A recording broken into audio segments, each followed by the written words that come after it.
मेरा चांद मुझे आया है नजर, ऐ रात जरा थम थम के गुजर। छाया है नशा मेरे आंखों पर, ऐ रात जरा थम थम के गुजर। रह जाए ना प्यासा मेरा प्यार, मेरे बाहों में भर दे मेरा यार, ऐ रात जरा थम थम के गुजर, ऐ रात जरा थम थम के गुजर।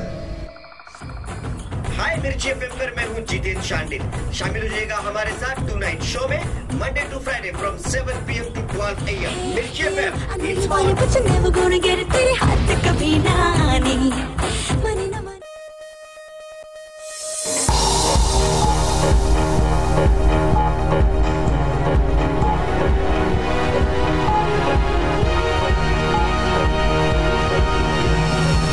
In this bulletin, Parliament ready for official opening on Monday. Grazing pastures diminished due to dry spell.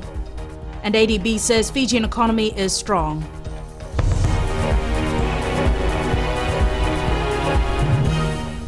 Good evening, I'm Jackie Spate and this is FBC News. Dot the I's and cross the T's. Preparations have come to an end for the opening of Parliament on Monday. Members of Parliament will be sworn in on Monday after going through days of training and mock Parliament sittings at the Government Building in Suva. Secretary-General to Parliament Viniana Namosimalua says they are all on track for the big day. I think I've been saying 8 years without Parliament, and now the caliber of our MPs, the people of Fiji will expect, a level of debate that will be up, of high level. And, we have professors and doctors and lawyers in our Parliament, so we will expect debate that is of value. Fbctv will air the swearing-in of MPs live on Monday.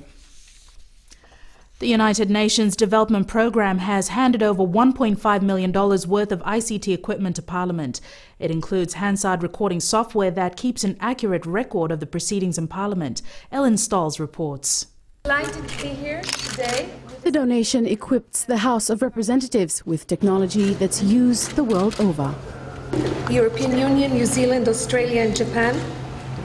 It is only because of their support that we're in a position to be able to do this project. And so I want to thank them very much. Previously, Hansard reporters used to write notes on all parliamentary proceedings and later compile reports. EU Head of Delegation in the Pacific, Andrew Jacobs, says the assistance will make Fiji one of the most advanced and modern parliaments in the Pacific. The European Union is very proud and privileged to have been able to support with the other development partners, with New Zealand, with Australia and Japan.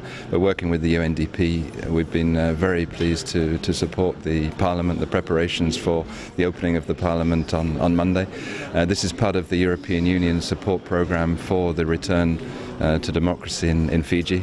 Members of Parliament will be voting electronically, which will ensure that all votes are fully recorded and people will be able to see how their elected representatives voted on every issue. For the European Union, it's very important that we continue to provide any support which is needed to consolidate democracy, to work with those institutions of democratic governance, and we are looking forward to being able to gear up our cooperation program with Fiji in the coming months. It's a touch of the old meets the touch of the new. This historical building is now outfitted with the latest technology, including iPads for all MPs. The new parliamentarians will be sworn in on Monday. For FBC News, I'm Ellen Stolz. The Ministry of Agriculture may move its livestock from their Western research stations if the dry spell doesn't end soon. Principal Agriculture Officer West Vinesh Kumar says a number of these research stations have genetic material the ministry needs to preserve. Rishika Kumar has the details. Brief showers recently haven't had much of an impact on the grazing fields in the west, meaning cattle, goats and other livestock are short of food. Principal Agriculture Officer Vinesh Kumar says their livestock hasn't suffered from dehydration, but the lack of good pastures has put them under stress. The pasture needs time to come up. Some of these crops are they cannot recover at all. And this amount of rainfall that we had was only for maybe vegetable crops, but for larger crops or the water crops that need significant amount of water, it would not have any sort of improvement on the condition. The Fiji Meat Industry Board has confirmed that the average weight of carcass or meat delivered by farmers has decreased by 10.6% because of the dry season. This was due to the unavailability of pasture and poor nutrition. The drought has drastic effects on beef farms in the west, especially Angara. Fiji Meat Industry Board is working closely with these farms by facilitating sales of cull stock to the butchers. The dry spell is expected to continue throughout the year, and farmers are being advised to look at options such as supplement feed for livestock. Farmers are also being given specialist advice on how best to take care of their herd. Rashika Kumar, FBC News. The Asian Development Bank has given Fiji a clean bill of health, saying the economy is on track for a fifth consecutive year of expansion. The ADB's assessment of the gross domestic product growth has been revised up to 3.3%. Ritika Pratap with this report. The continuous success of the Fijian economy and strong growth for the first half of this year is thanks to increased visitor arrivals and export earnings, particularly from sugar and mineral water. Visitor arrivals have increased by 4%, and the sugar mills recorded a 48.8% increase in output.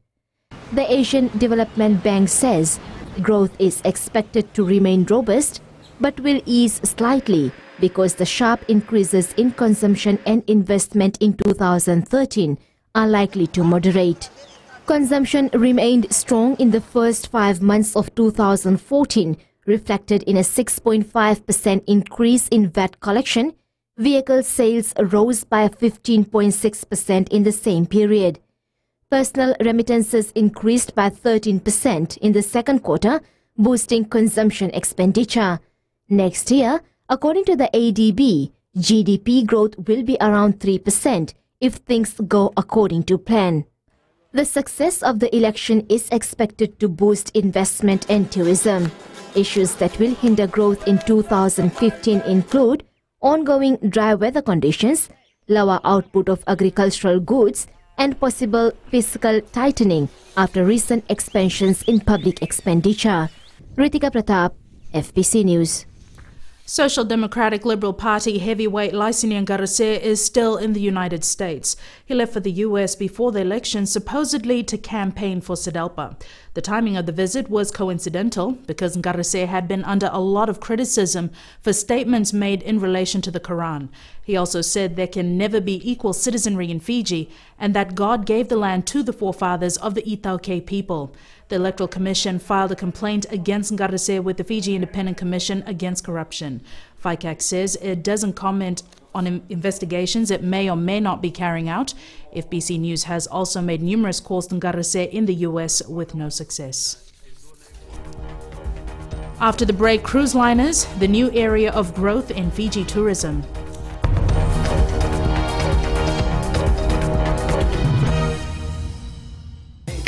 Radio Fiji 2 देश की धड़कन पर आपका स्वागत है बच्चों की दुनिया में।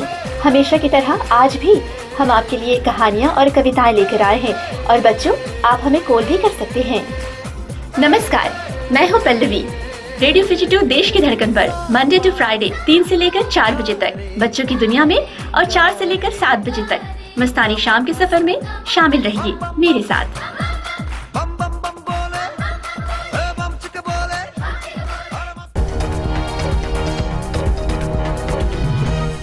Welcome back. This is FBC News. The Fiji Roads Authority will have to continue lifting its standard of service to Fijians. Minister for Transport Pioti Kuntuandua visited the FRA office this morning and informed them of the people's high expectations. Fusita Kotewasawasa reports. For the new minister, the Fiji Roads Authority is all about service by fixing all the bad roads and opening new networks to empower people. Despite the hundreds of kilometers of roadworks already completed, Pioti Kuntuandua says so long as any roadwork is left incomplete, the FRA has achieved nothing. There is an air of expectation out there by the people that we will be able to continue these changes, this reform, and making it for the better in the services that we provided FRA. And that means providing good quality roads that are value for money for the government, that they provide for the people the desired effect that they want out of it. Kuntuandua says roads are such an important infrastructure that even the slightest drop in standards will be subject to criticism from the public. It will always be an area that will also be the subject of a lot of debate. So FRA in that right must make sure that whatever we do, particularly one of the best, one of the more serious considerations for it would be that we deliver things that are value for money for government and the people. And obviously we're looking at our operations and our capacity to be able to deliver that in a way that's best for everybody. For the first 6 months of this year, the FRA has been able to make extensive progress on Fiji's road network. The authority has made a commitment to end 2014 on a high note, surpassing the expectations of road users. FBC News. The tourism industry is focused on increasing visitor arrivals this year. Speaking at the orientation for the School of Tourism and Hospitality Management students in Suva today, Tourism Minister Ayusaid Kayum says they must focus on cruise liners. Akusita Tale has more. With tourist arrivals expected to reach 700,000 by the end of the year, the tourism industry can't ignore the increasing number of people coming over on large cruise ships. The whole focus of tourism development seems to be on people staying overnight in hotels, going on our beaches, using our water facilities, etc. But there is no doubt a very important opportunity here for us in terms of developing the cruise liner visitor arrivals in Fiji. To grow this part of the tourism industry, Tourism Minister Ayusaid Kayum says we need to improve the quality of the product, that is the destination stop, whether it's Suva Wharf, Sabu Sabu, Dravuni, and sometimes at Denarau. You have a large number of people potentially spending about 6 or 7 or 8 hours in one port, and so you have the potential to be able to have them spend a large amount of money in a short period of time. Syed Kayum says this can be possible if tourism operators don't understand and provide what tourists want.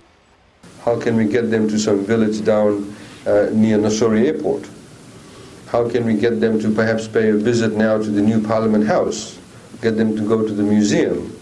Get them to go and visit various historical buildings in Suva? Create that level of interest that we can generate. During the orientation, students were encouraged to find out what tourists want, what they're happy about, and what they're disappointed with. This will not only help develop the skill set of students, however, will broaden development of tourism in Fiji. Akusita Tale, FBC News. The Hilton Early Intervention Centre, Hilton House, and the Hilton Special School marked World Cerebral Palsy Day. Watisoni Raikandroka has more. Staff and students of Hilton Special School gathered today to share knowledge, ideas, and experience on cerebral palsy.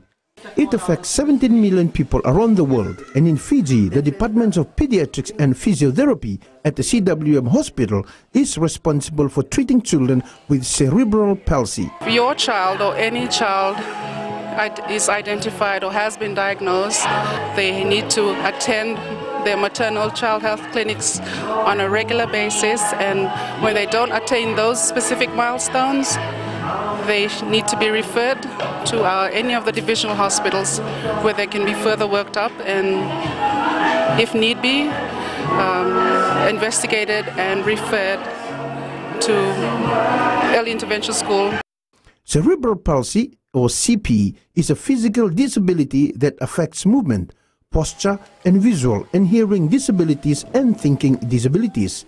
Dr. Kalera Namundu says the community should be aware of cerebral palsy, the hardship it causes, and what the community can do about. And some things that they can't physically do, they're not capable of doing. So we really want to, there are places that they can go to and they can be worked on to strengthen those skills, or those either motor skills or speech, and to function as near normal as any other child who does not have cerebral palsy. Cerebral palsy is the most common physical disability in children. The Hilton Special School is implementing special programs to help in the development of children living with cerebral palsy. Watisoni Raikandroka, FBC News. Friday Night Sports now. Here's Jamie with the latest. Good evening. After the break, we get the latest results from the Fiji men's and women's teams at the Oceania Sevens and Josefo Verivo to miss Rewa's opening IDC match tomorrow. Stay with us for more.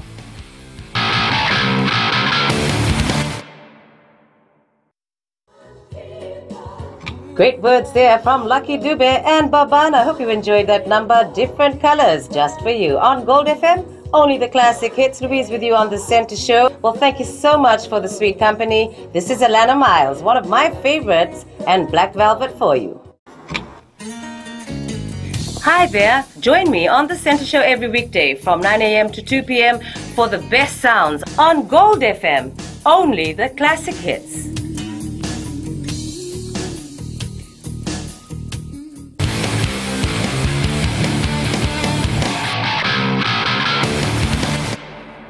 Welcome back to FBC Sports.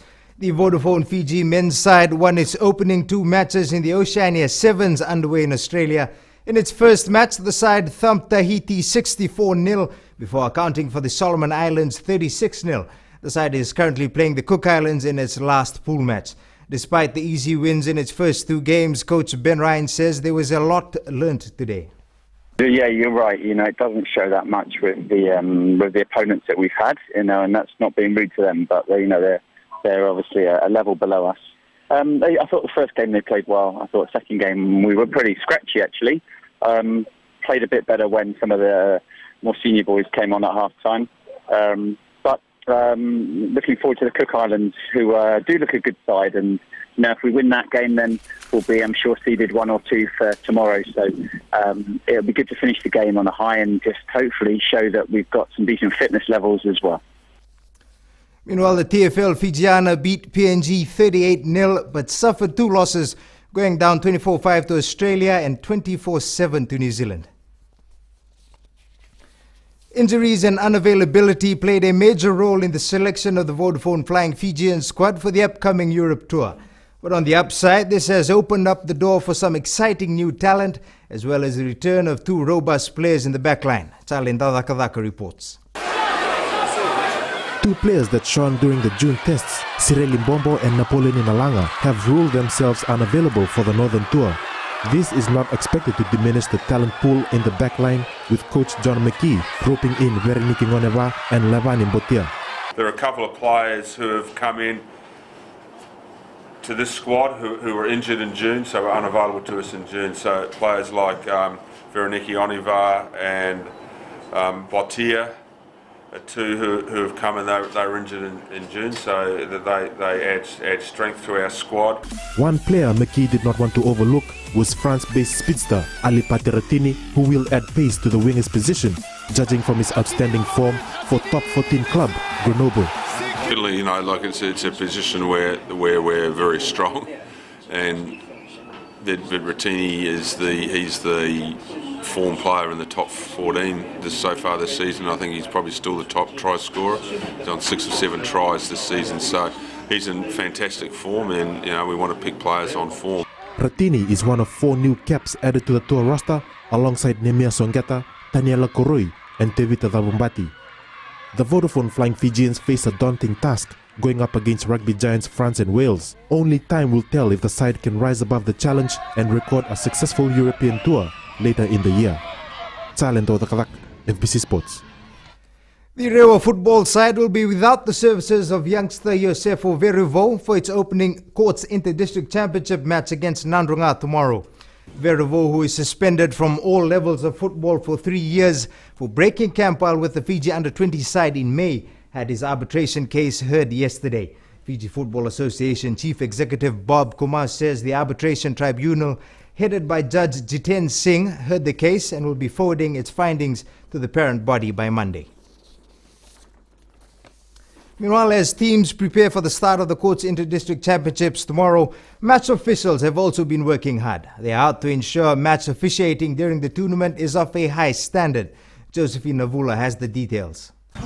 Now, a few hours away from the opening match of the IDC tournament, the match officials are focused on keeping their head in the game.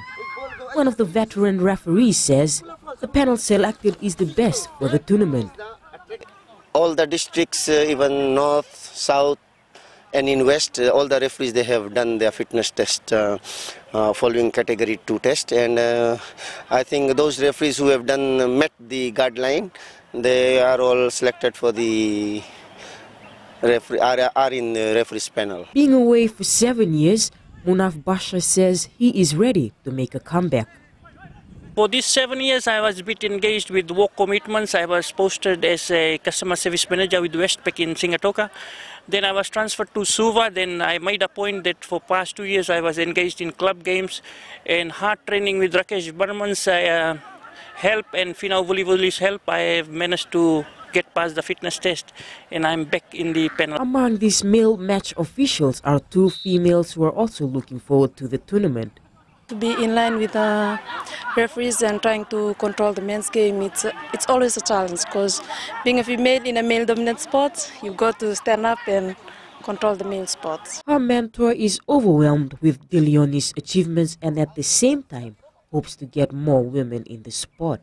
Over the year we have been developing other female match officials and hopefully we will be able to attain our goal come the women's IDC, that we will have a full and exclusive women's IDC where we will have all female match officials. And as the referees put it, they will be ensuring all games are controlled to the best of their ability. The referees, they go into the field, they don't want to make any errors on the field. All referees, they want to give the best shot in the game. The Courts IDC tournament starts tomorrow in Nandi and Lambasa. Josephina Vula, FBC Sports. The Suva Marathon today received a major boost. Vodafone Fiji has come on board to sponsor the event that starts tomorrow morning. Vodafone donated prizes for the winners of the race and T-shirts for the various volunteers of the day. With the team marathons, the 4 different legs will be added up and the team with the lowest time will each get one of these wonderful Vodafone supplied Alcatel mobiles. The Suva Marathon will begin at 5:45 a.m. at the Albert Park tomorrow and it will be aired live on Fbctv. Fiji Pearl's new coach Kate Carpenter received her first paycheck today. Fiji National Sports Commission Chairman Peter Mazie handed over the check for the new coach's first month's salary. The chairperson says they are proud to be on board with the Netball World Cup approaching next year. We've signed a contract now with with Netball Fiji to cover Kate for the next 3 years, and it's all based on performance, of course. So we know that she's going to take the Pearls to the World Cup, and that's very important next year. The Sports Commission also handed over a new vehicle to the national coach today. Meanwhile, there are 18 players currently training with Carpenter, while a national trials will be held tomorrow. Still with netball, Australia took a 1-0 lead in the Constellation Cup with a 59-42 demolition of New Zealand last night. The 2 teams will face off again next Wednesday in Melbourne. That was your sports for tonight. It's back to Jackie with business.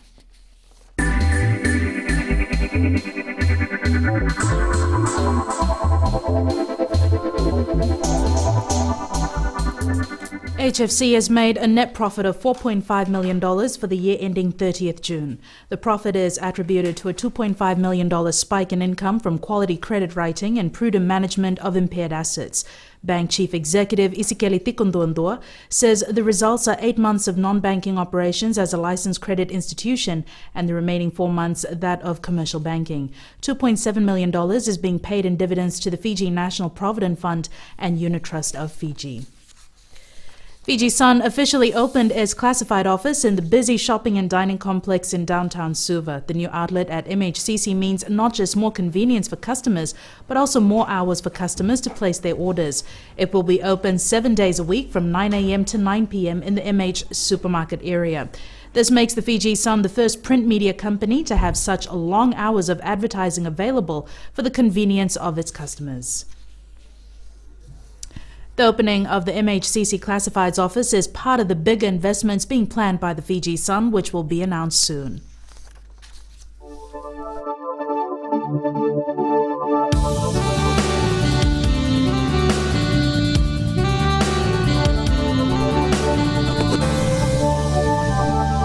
Friday night weather now. Trish, what do you have for us? A weekend at the beach, that's what. Taking a look at today's map, Suva and Savu had cloudy skies with brief showers. As for the west, Nandi, Lotokamba, and also for the north, Lambasa, all had fine weather except for cloudy periods with occasional showers.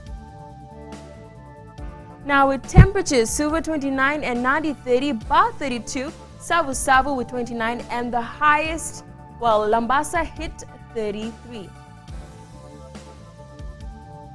Saturday's forecast, the west, Mbai, Nandi and Lotoka all should have fair conditions with occasional showers. As for the rest of the centers in the north, Lambasa and Savu and also towards the central here in Suva should have cloudy skies with brief showers. For mariners, a strong wind warning remains in force for Kandavu, Batuira passages, east to southeast winds 20 to 25 knots and moderate to rough seas. This image of a sunset in Savu Bay, what a beautiful sight to behold. Picture sent in by Lorima Batu. Thank you so much for that, Trish. Recapping our headlines. Parliament ready for official opening. Grazing pastures diminish due to dry spell, and Sudelpa member Laisini Ngarase is still in the United States. Remember, you can send us newsworthy pictures and videos on email citizenseyes@fbc.com.fj or share it with us via Facebook page FBC News. And if you're on Twitter, follow and tweet us your news tips at FBC News or simply hashtag FBC News. You can also watch our news bulletins on our website www.fbc.com.fj or on our YouTube channel Fbctv 2011. That's news tonight. Join Amrita Pridash. Hey, how's it going, PG? You're the afternoon step with Josie. And of course, I've got more good hits lined up for you, so stay tuned for that. But right now, check this song out, man. It's Golden City coming at you, doing Amity K, Ready for Your Love, right here on Today FM. I'm ready for the start of something new. I'm ready for your love. I'm ready for your love. I'm ready for your love. Living like a Fiji, I'm Josie, your host on the afternoon snap every weekday from 12 to 3 p.m. right here on Today FM, Today's Hit Music. I'm ready for my hands to touch the sky.